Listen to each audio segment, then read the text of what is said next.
teachers and my classmates around, and I don't like to study at home, even though you guys are a great help, because it just doesn't exactly feel good to me studying at nighttime when I want to just relax and be okay and stuff like that.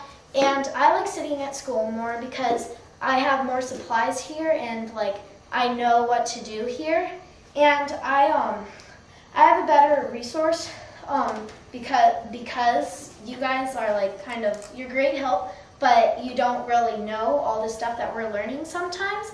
Like Miss Lincoln and stuff like that, she may have been wanting me to do a certain project, and you and Dad may not know that certain project very well, and so that's one of the reasons I like it better. And then, excuse me, I'm please wait all questions. please let all questions wait until after the interview. I can improve my work because sometimes I usually like to sit on the couch, but sometimes when my friends are on the couch too, I talk, but not too much. And I like to sit on the couch and because it's comfortable to me and I have all my stuff laid out around me. That's one of the things I like to study, is I like to have like one paper right here, one paper right there, one paper right there, one paper right there, so that I have like all my stuff around me. And then after that, my performance, I think I could do better on tests, but I think I'm doing good on projects. Like on projects, they're my main strength because I can usually just like bam, get them done because I love the research and I love going on to Google and finding certain things.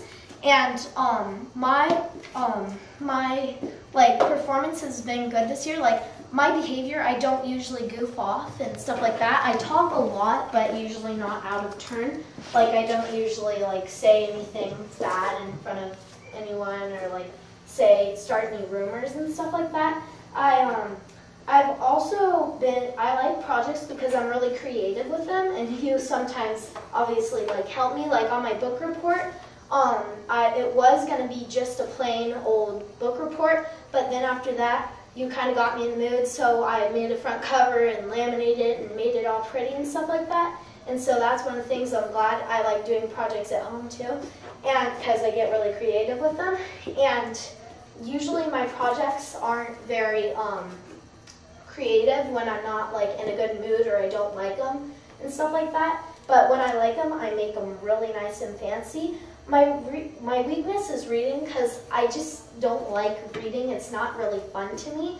Like I don't like having homework where like the teacher just gives you a page and then you read it and then write 5 paragraphs on it, because it's just boring to me. No offense.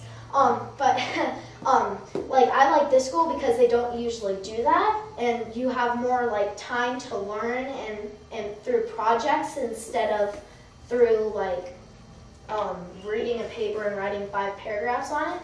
And I also like, usually we have this like thing in the mornings and we have our journals up, and he gives us a topic and we write like 140 words about it, and I like that because it's nice and stuff like that to do in the mornings, and it gets you like awake and started.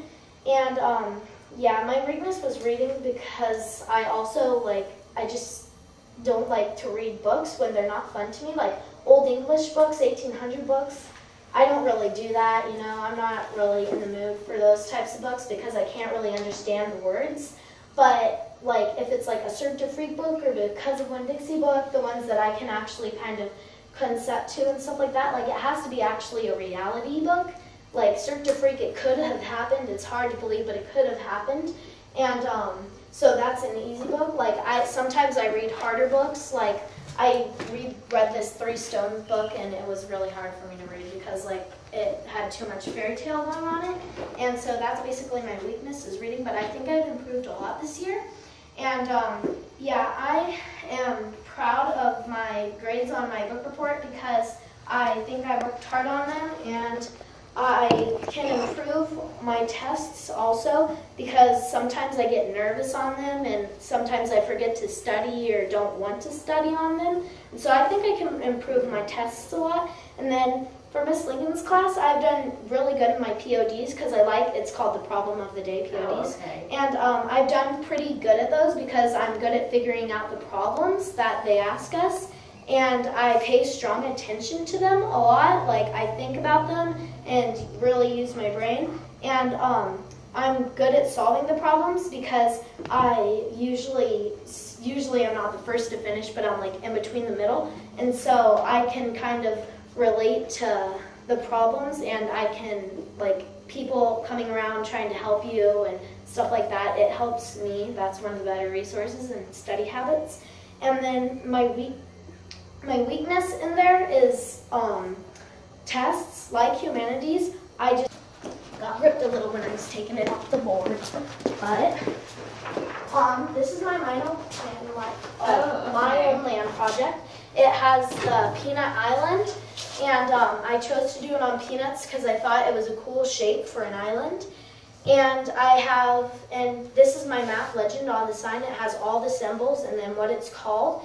Like that is SDS Peanut University, which is right there. So it's easy to find, and I also like it because like I got to make up cool names like Got Peanuts Beach and Tana's a Peanut Beach and Pina Colada Beach. And very creative. And that's why I like this project, because I got to like make up a lot of things. So you can look at that. Okay. And then on my goals, for my goals in the humanities is to be able to write neatly, because in my journal I kind of slant off when I'm writing. It's really messy and it kind of like goes in weird shapes when I'm writing, and I want to be able to punctuate and write neatly as I'm writing. And for math and science, I want to improve my grades on tests by studying. And my goal for my life is I want to go to UCLA. I want to get into UCLA College. And then we're supposed to make one, but we'll do that at the very end. And that's it for humanities, basically. Okay. And next, I'm going to show you my math and science requirements. Okay. And this is my Fermi project right here. And I chose my Fermi project because I am proud of my grade, and because I kind of liked the concept of thinking of the question, doing the research, because I love doing research. And where did the name Fermi come from? It's a man. Please hold all questions. And till the end. And I like this project because I did a lot of things in this. Like I got to make up my question. That was my favorite part, because like a lot of people in the class did really good questions. Like somebody did how many words are in the last 4 Harry Potter books or something like that. And there were a lot of creative questions in my class for the Fermi projects.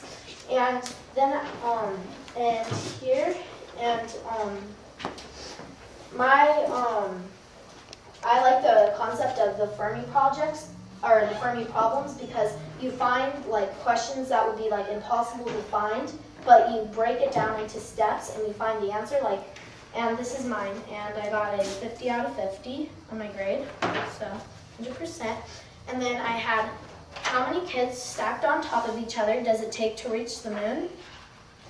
And I did all my steps, like step 1, how many miles is the moon from the earth? And then I have 2 pictures.